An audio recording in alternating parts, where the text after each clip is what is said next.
কথার আবার ভায়োলেন্সটা হয় কিভাবে? Jamaat is never, will not be ever a prestigious political opposition. Nasruddin Patwari, NCP এরা রাজনীতি শিখছে, আমরা তো চাই জুলাইয়ের রোশনা হিসেবে এই ছেলে মেয়েগুলো উঠে আসুক, তাই না? কারণ হলো আগামী 10 বছর, 15 বছর, 20 বছর পর কাউকে না কাউকে তো সামনে এসে কম্পিটিটর হিসেবে আসতে হবে। আমি তো আমার এতদিনের রাজনীতির বয়ান একদম স্পষ্ট করে বলেছি যে Jamaat is never, will not be ever a prestigious political opposition. রাষ্ট্র পরিচালনাতেও তাদের দায়িত্ব দেওয়া দূরের কথা, আমি ওই স্বপ্ন দেখি না, দুঃস্বপ্ন দেখি না। সুতরাং আমি আওয়ামী লীগের রাজনীতি বিতাড়িত, আপরুটেড। জামাতকে আমি লিগ্যাল মনে করি না বাংলাদেশের রাষ্ট্র পরিচালনার জন্য। সো আমার সামনে তো তরুণরা উঠে আসা ছাড়া বিকল্প নাই। কিন্তু এখনই কেন? তোমাকে তো আগে হাঁটতে হবে, হাঁটি পাপা করে আসতে হবে, তারপর না তুমি দৌড়াবা, এরপর না তুমি রেসে যাবা। তো এখন এই উঠে আসার সময় এইসব নেতৃবৃন্দ যদি এইসব মির্জা ফখরুলকে বলে তার মন্ত্রী তো দূরের কথা, তার রাষ্ট্রপতি হওয়ার যোগ্যতা দূরের কথা, মন্ত্রী হওয়ার যোগ্যতা নাই, how you assess that rhetoric? এনসিপির একটা নেতা বলতে পারবে যে okay Nasiruddin Patwari, you can not do that, this is not politics.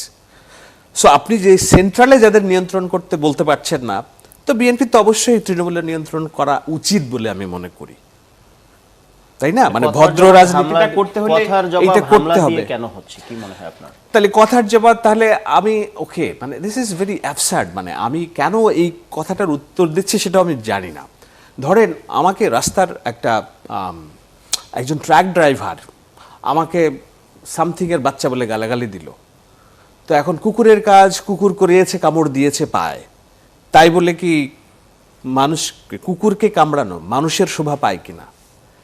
যারা এতদিনের রাজনীতিতে অভিজ্ঞ, যাদের ইয়ার্স অফ জেল খাটার এক্সপিরিয়েন্স, সরকার পরিচালনার এক্সপিরিয়েন্স, আওয়ামী লীগের মতো একটা মাফিয়া তন্ত্রের সাথে তারা যুদ্ধ করেছে, এক একজনের নামে 400-500 মামলা, তারা এই 2 দিনের বাচ্চাদেরকে কথা দিয়েই রাজনীতি করবে? মানে এই ধরনের বলবে যে না ওকে, ওর জন্মই হয়েছে জামাতের ঘরে, ও এইটা খারাপ ওইটা খারাপ, এগুলো কি শোভন রাজনীতির পার্ট কিনা? সুতরাং আপনি যখন দায়বদ্ধতার কথা বলেন, দেখুন আমি খুব স্পষ্ট কথা বলি, এজন্য আমি খারাপ, এটা ইটস এ ভাইস ভার্সা, দোনো দিক থেকে আসতে হবে, তাহলে আমরা কেবল এগিয়ে যেতে পারবো, না হলে আমরা এইসব বিতর্ক করতেই থাকবো। জি, আরিফুল ইসলাম আদিব যে প্রশ্নটি শাহেদ আলম করলেন যে এনসিপির ভেতরে সেই সাহসটা কি আছে নাসিরুদ্দিন পাটোয়ারির লাগাম ধরা এই সমস্ত বেফাস কথা তিনি যাতে না বলেন, সেই সাহস কি আপনাদের নাই, নাকি এটিকে আপনারা একটা পলিসি হিসেবে নিয়েছেন যে এই ধরনের মুখরোচক কিংবা বেপরোয়া কথাবার্তা বলে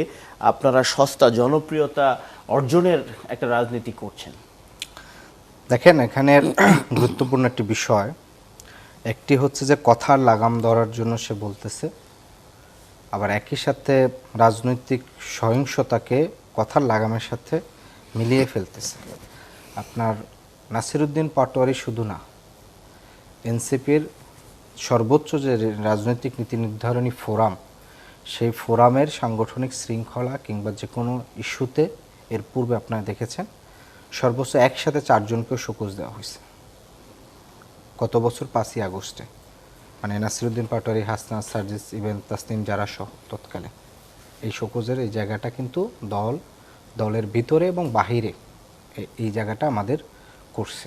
এই শোকজ কি কাজ করছে না? তারপরেও তো না, এটা শোকজের কাজের বিষয় না। বিষয়টা হচ্ছে যে আপনি কি এখন কি আমি শুধুমাত্র বিএনপির ভেটেরান রাজনীতিবিদ, তাকে হচ্ছে রাজনৈতিক সমালোচনা কিংবা হচ্ছে যে এই জায়গাটি সেটিকে ধরে বারবার হচ্ছে তাকে শোকজ করব কিনা?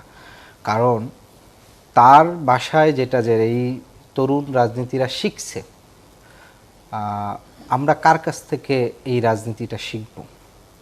আমরা যদি আমাদের 54 বছরের রাজনৈতিক সংস্কৃতির দিকে দেখি, আওয়ামী লীগ ভার্সেস বিএনপি, তার আগের 20 বছর 71 থেকে প্রায় 90 এক ধরনের সামরিক